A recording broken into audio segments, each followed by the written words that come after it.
This is Jordan Tower with JT News. Make sure you smash that like button, smash that subscribe button. Let's get right into the news. All right, so Buju Banton is back in the United States after serving 10 years in a Miami federal prison. They sent him back to Jamaica, but then they allowed him back in. And you got to question, why?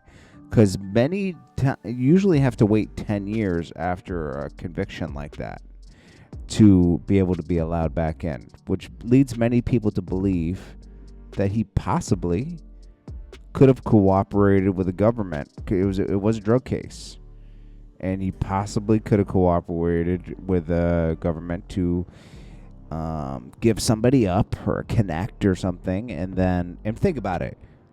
This is a successful artist. For him to have to resort to drug dealing when he was making legal money says a lot.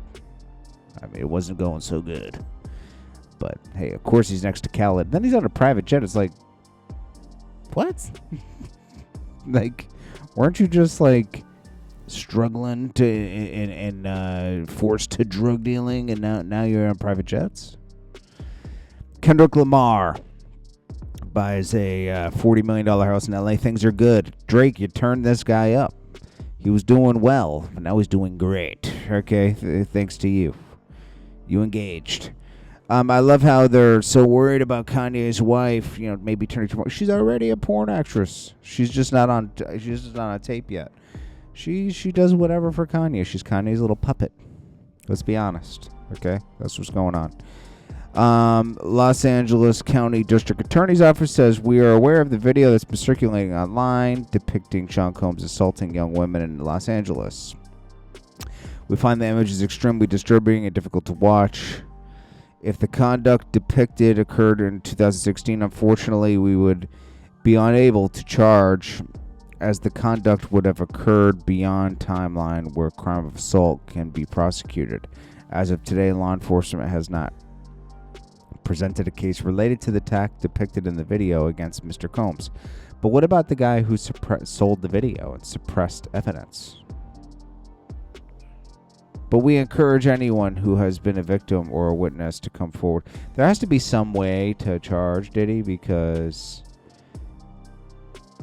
he used tactics of, like, it's almost like he held Cassie captive by saying, like, you could report it all you want. There's no evidence. I got the evidence.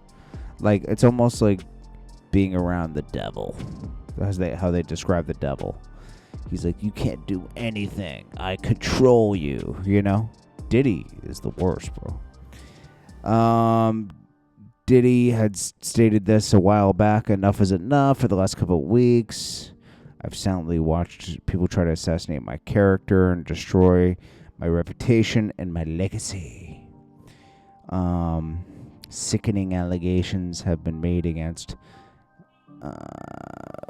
me by individuals looking for quick payday. Well, this didn't age well.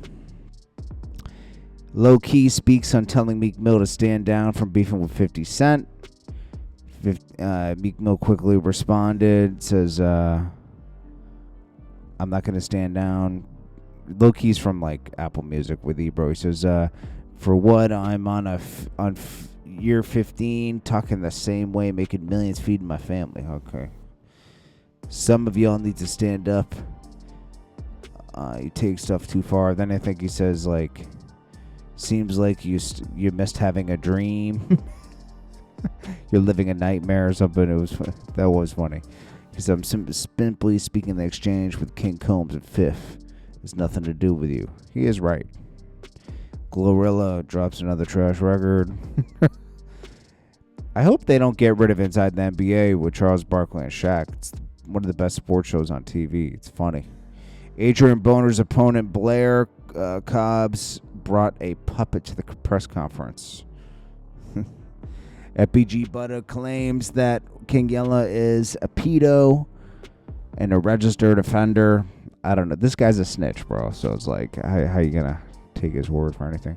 Lil Yachty doesn't take any stance for Drake or Kendrick. Kind of stays in the middle, playing it safe because Drake's losing.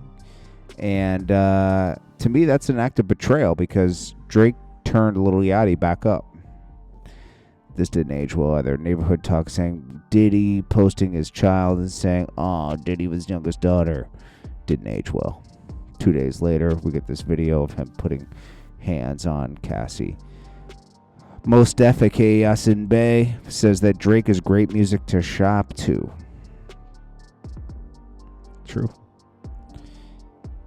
Revolt TV reacts to the Diddy footage, says, "We are deeply saddened and disturbed by the recent video circulating former chairman Sean Diddy Combs. Even with recent separation from Revolt, it is still our duty to address the matter and recognize direct impact it has on our staff and audience and culture we represent." And then lastly, let's not forget Fat Joe and Nore stayed silent and supported Diddy during all this time, and now we got the video. They wanted to protect those checks. And that's it. This is Jordan Tower with JT News. Peace.